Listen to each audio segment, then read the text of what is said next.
Hi, I'm Sarah. Today I'm going to read you the story of Maya, which is titled like this: My parents tripled my rent to support my unemployed brother and his pregnant blogger wife, who live in their house for free. This is you helping your family. So I moved out without telling my new address, leaving a note, good luck. Well, let's go. I'm Maya, and I'm 30 years old. Right now I'm sitting in what used to be my parents' apartment, but has been my home for the past 8 years. It's weird how things work out sometimes. When I graduated from college, I thought I had everything figured out. Full scholarship, degree in pharmaceutical sciences, job lined up at a decent company. My parents had this empty apartment just sitting there while they lived in their 2-story house across town. Maya, you can live there, my mom had said back then. But you'll pay us $800 a month. $800. At first I was kind of annoyed. Here I was, their daughter who had worked part-time jobs since I was 16 because they taught me I needed to know the value of money, and they still wanted to charge me rent. Meanwhile, my brother Jake, who's 2 years younger than me, had never worked a day in his teenage life. He just lived off whatever my parents gave him. But $800 was way cheaper than anything else in this neighborhood, so I said yes. I got my job at the pharmaceutical company and moved in. Every month like clockwork, I transfer the money to my mom's card. Never missed a payment, not once in 8 years. The thing is, when I moved in here, this place was pretty basic. Old furniture, outdated appliances, nothing that felt like home. So I started fixing it up. I bought a new couch, a decent TV, replaced the ancient refrigerator, got new bedroom furniture. Every single purchase, I ran by my mom first. Can I get a new coffee table? I'd ask. Sure, honey, just make sure it matches, she'd say. I spent thousands of my own money making this place livable. I painted the walls, bought curtains, got nice dishes, even replaced the old washing machine when it broke down. All my money, all my choices, but always with their approval. The whole time I've been saving up. See, I know I can't live in a rental forever, even if it is cheap. I want my own place someday. A real home that's actually mine. So I put money aside every month, building up that down payment fund bit by bit. But there's always this reminder that it's not really my place. Every time I go to family dinner at my parents' house, they say stuff like, "So what's new in our apartment?" Not your apartment or the apartment, our apartment. Like I'm just some tenant they're doing a favor for. Jake still lives at home, by the way. 28 years old and still in his childhood bedroom. He does odd jobs here and there, nothing steady. My parents just let him coast along like they always have. 2 years ago, everything got more complicated. Jake got married to this girl named Brianna. She's what you'd call an Instagram influencer, though not a very successful one. She films herself doing makeup tutorials and food posts, that sort of thing. She doesn't have a regular job either. So now there's Jake, Brianna, and my parents all living in that house together. And let me tell you, family dinners became a whole different experience after that. The first time I came to dinner after they got married, Brianna had completely taken over. She was ordering everyone around, telling my mom how to set the table, making my dad wait to start eating because she needed to film the food first. "Everyone stop," she'd say, holding up her phone. "I need to get the lighting right for my story." We'd all sit there while she took like 20 photos of the same plate of spaghetti. My parents just went along with it, smiling and nodding like this was totally normal. I tried to be supportive at first. I really did. But then came the incident with the sandwich. I'd arrived at dinner early and saw some sandwiches on the counter. I was hungry, so I grabbed one and took a bite. Brianna came into the kitchen and saw me eating it. She completely lost it. "Are you kidding me right now?" she screamed. "Those were for my video. I spent 2 hours making those look perfect. I can't post content with a bite taken out of it." I tried to apologize, but she kept going. She called me selfish and inconsiderate, said I didn't understand what it was like to be a content creator. By the end of it, I was so upset I left without eating dinner at all.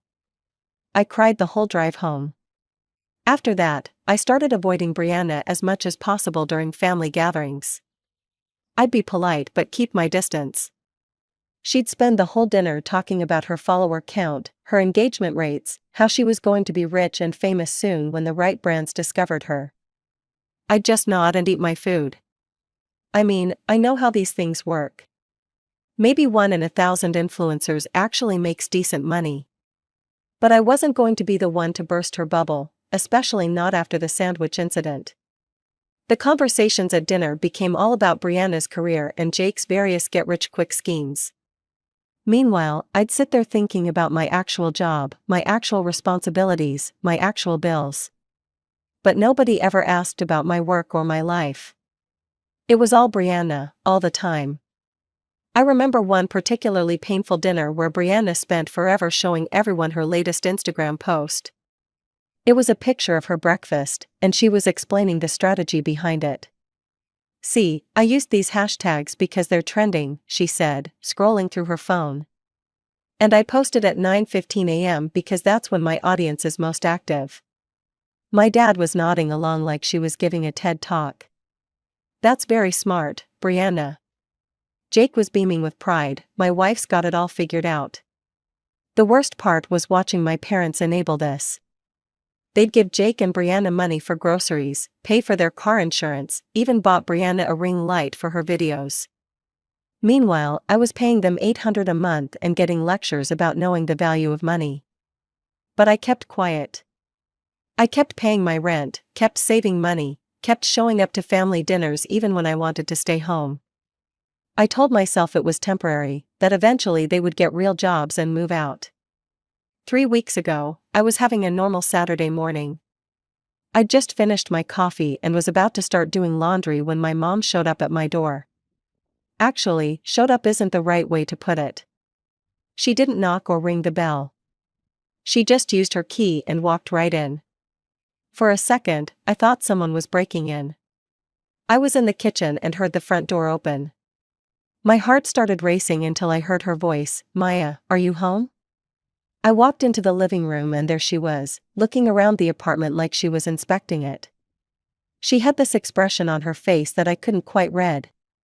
Kind of critical, like she was finding problems with everything she saw. "Mom, you scared me, why didn't you knock?" She didn't answer my question. Instead, she kept looking around, checking out the furniture I'd bought, the way I'd arranged everything. It felt uncomfortable, like I was being judged.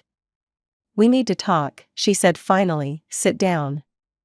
I offered her coffee, but she waved me off. "No, I don't have time for that, this is serious."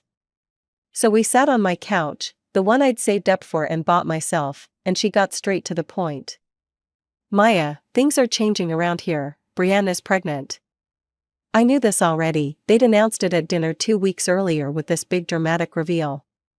Brianna had cleared her throat and made this announcement like she was giving a speech. "I wanted to officially announce that I'm pregnant," she'd said, while my parents applauded and my mom started crying happy tears.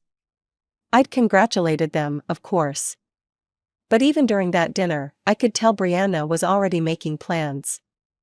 She talked about wanting to go on some kind of baby moon vacation before the baby came, about needing to redecorate what used to be my old bedroom, about getting a bigger car. My parents just nodded along to everything she said, like they were ready to make it all happen. "I know about the pregnancy, Mom, I was there when she announced it." "Good, then you understand that everything's different now. Brianna needs support during this time. She needs money for doctor visits, for baby stuff, for herself." I looked at my mom, confused. Shouldn't Jake be supporting his pregnant wife? That's kind of how marriage works.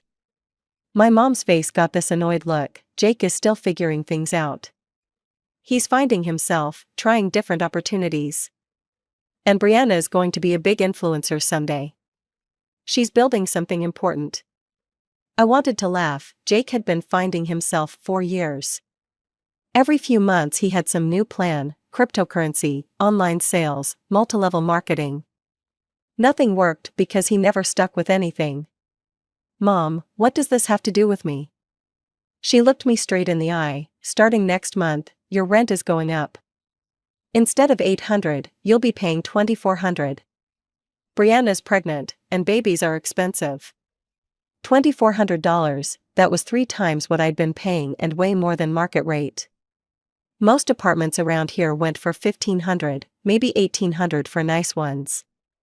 Mom, that's crazy, that's more than apartments cost anywhere around here. This isn't just rent, she said, this is you helping your family. Helping your brother. I felt my face getting hot. I'm not paying $2,400 a month. That's ridiculous. Then you need to move out. We can find other renters who'll pay more than what you're paying now. Normal renters who understand that good apartments cost money. I sat there in silence for a minute, trying to process what was happening. My own mother was basically kicking me out unless I agreed to pay 3 times the rent to support my unemployed brother and his pregnant wife. Fine, I said finally, I'll move out. After she left, I sat on my couch for a while just thinking. Then I got on my laptop and started looking for apartments. I had enough saved up that I could afford first month's rent and a security deposit pretty much anywhere. The money I'd been saving for a house down payment would have to wait, but I could manage. By that evening, I'd found 3 places to look at. The next day was Sunday, so I called and set up appointments to see them. The second apartment I looked at was perfect. It was in the same neighborhood, actually closer to my work. It was empty, so there was no furniture or appliances, but that didn't matter since I'd bought everything in my current place anyway.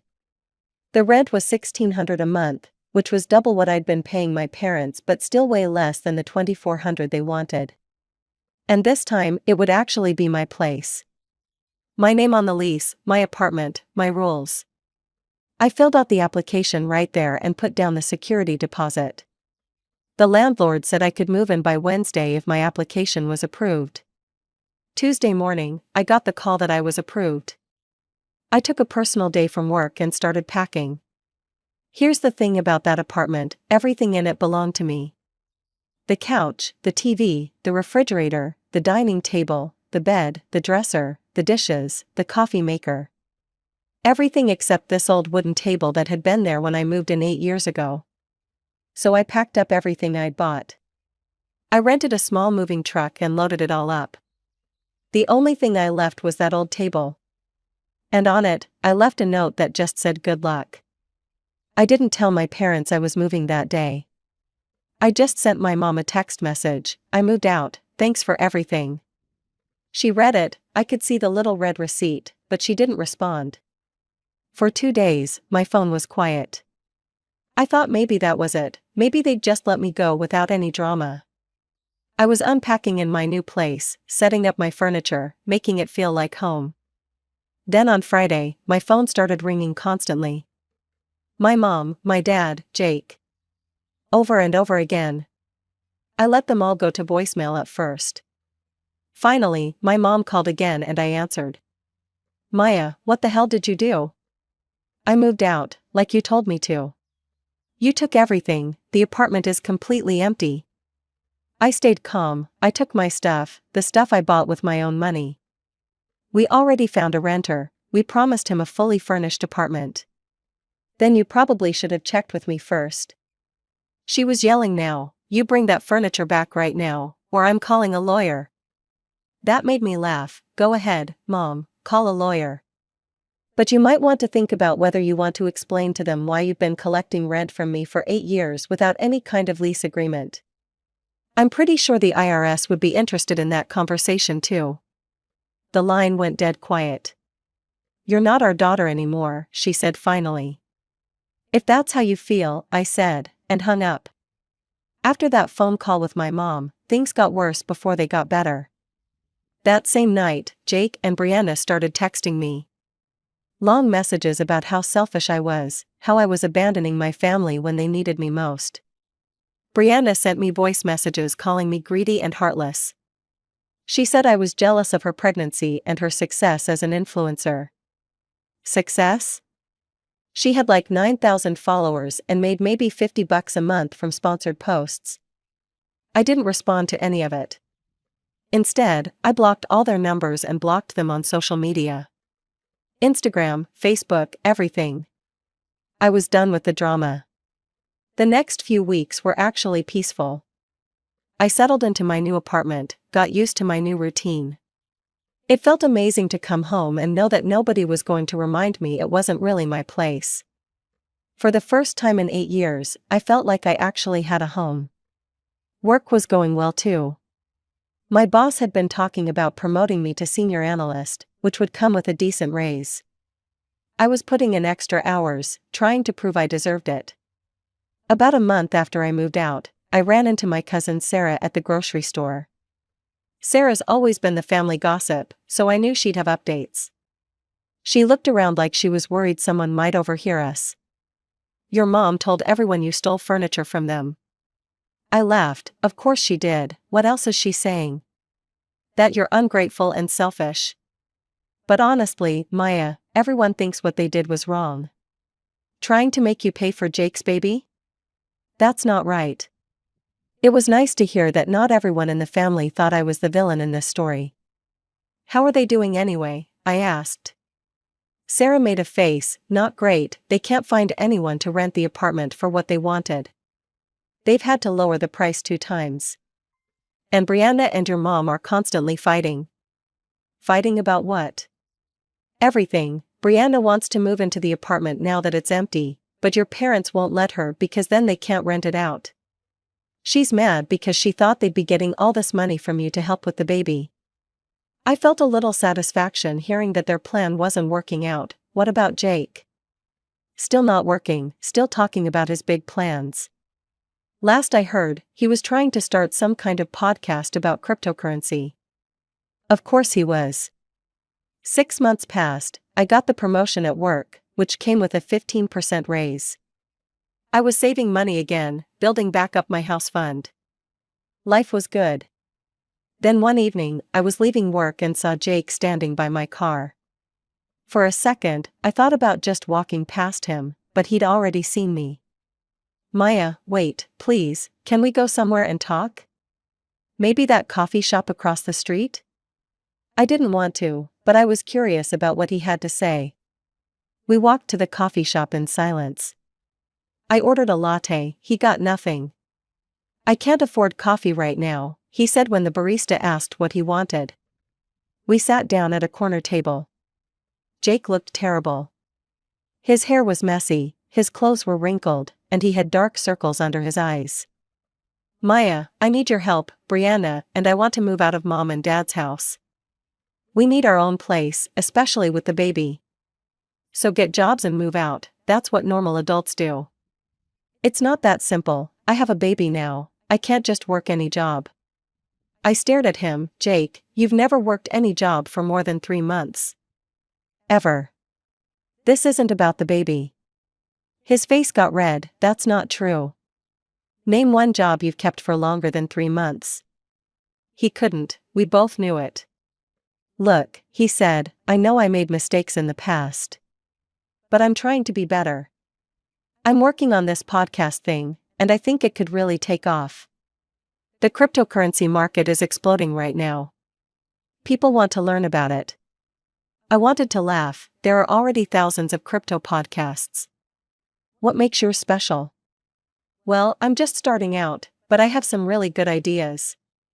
Same old Jake, big dreams, no actual plan, no follow-through. "Why are you telling me this? What do you want from me?" "I need money to move out, just a loan. I'll pay you back once the podcast starts making money." "How much money?" "Maybe 10,000? That would cover first month's rent, security deposit, some furniture." $10,000, for a loan he'd never pay back to fund another one of his get-rich-quick schemes. No. "Maya, please, you're my sister. Brianna is miserable living with mom and dad. They fight all the time, the baby needs a stable home. Then get a job, Jake, get a real job with a steady paycheck and move out like everyone else." He started getting loud. "You make good money. You got that promotion. You could help us if you wanted to." People in the coffee shop were starting to stare. I stood up. "I'm leaving, don't contact me again." "Maya, wait." But I was already walking out, he didn't follow me. That night, I heard from Sarah again. She called to tell me what had happened after I left. Jake came home and told everyone you refused to help him. Your mom is furious, she's telling everyone you're heartless. What else is new? But Maya, you should know, things are getting really bad over there. Brianna and your mom had a huge fight yesterday. Brianna threw a plate at the wall and threatened to take the baby and leave. That sounds like their problem, not mine. I know, but I thought you should know. Jake looked really desperate when I saw him today. After we hung up, I felt a little bad.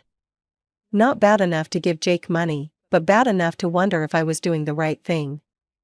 Then I remembered all the years of watching him coast through life while I worked my ass off. No, I wasn't responsible for fixing Jake's life. He was 30 years old with a wife and a baby. It was time for him to grow up. That was a year ago. After I refused to give Jake money, he tried different things to make money fast. The cryptocurrency podcast lasted 6 weeks. Then he tried day trading with my parents' money and lost most of it. After that, multilevel marketing selling protein shakes. That lasted 2 months. Brianna's still doing Instagram, but she's not getting the success she expected. Having a baby makes it harder to create content consistently. She's constantly complaining that she doesn't have time to film or that the baby cries during videos. The fighting got so bad that my dad installed a lock on their bedroom door. Sarah told me Brianna threw a tantrum last month because my mom wouldn't babysit while she went to an influencer meetup. It's not my job to watch your kid, my mom said. You live here for free, figure it out. The irony wasn't lost on me. My mom, who demanded I pay rent for their empty apartment, was now dealing with 3 freeloaders in her house. They still can't rent out the apartment. After lowering the price multiple times, they found someone willing to pay $1,200 a month, but only furnished. Since I took all the furniture, my parents had to buy cheap stuff to make it rentable. They're barely breaking even. Meanwhile, my life has been great. The promotion came with responsibilities I actually enjoy. I'm working on interesting research projects, and my boss hinted at another promotion next year. I've been saving aggressively and looking at houses. With my new salary and savings, I should be able to put down a decent down payment by spring. Having my own house feels achievable now. I started dating someone too. Mike's an engineer. We met at a work conference, and he's been supportive about my family situation. He can't believe how they treated me. You're the responsible one, he said. They should be proud of you, not trying to use you as their personal ATM. It's nice being with someone who sees things clearly. A few weeks ago, Sarah called with family drama. Your brother and Brianna had a huge fight, she said. Brianna wants to move into your old apartment since your parents can't find a good tenant. But your parents said no because they need the rental income. Even $1,200 a month? Even that, money's tight now. Your dad's talking about getting a part-time job. My dad is 68. The fact that he's considering working again because he's supporting 3 adults and a baby who won't get jobs is sad. What did Brianna say? She said if they don't let her move into the apartment, she's taking the baby and leaving Jake. And go where? She doesn't have money. That's what your mom asked. Brianna said she'd figure it out, maybe move in with her sister. I almost felt bad for Jake, almost. But then I remembered he's 30 and has never taken responsibility for anything. Oh, and Maya, Sarah added, your mom asked if I had your new address. What did you tell her? That I didn't know it, but she's been asking around. I think she might contact you. Let her try, I'm not interested. Sarah was right. A few days later, my mom showed up at my work. I was leaving the building when I saw her by the entrance. I considered going back inside, but she'd seen me. Maya, we need to talk, just 5 minutes. I looked at her, she looked older, more tired. Fine, 5 minutes. We walked to a bench, she sat down, I stayed standing. Maya, I know things got heated, but you're still my daughter. Funny, because last time we talked, you said I wasn't. I was angry, I didn't mean it. What do you want, Mom?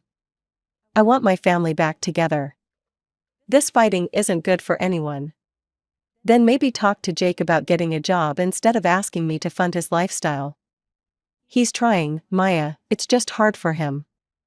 It's hard for everyone, the difference is most people don't have parents enabling them for 30 years. She was quiet. We miss you at family dinners. No, you don't, you miss having someone to pay rent and listen to Brianna talk about followers. That's not fair. Isn't it? When's the last time you asked about my job? My life, my goals? When's the last time you were proud of something I accomplished? She couldn't answer.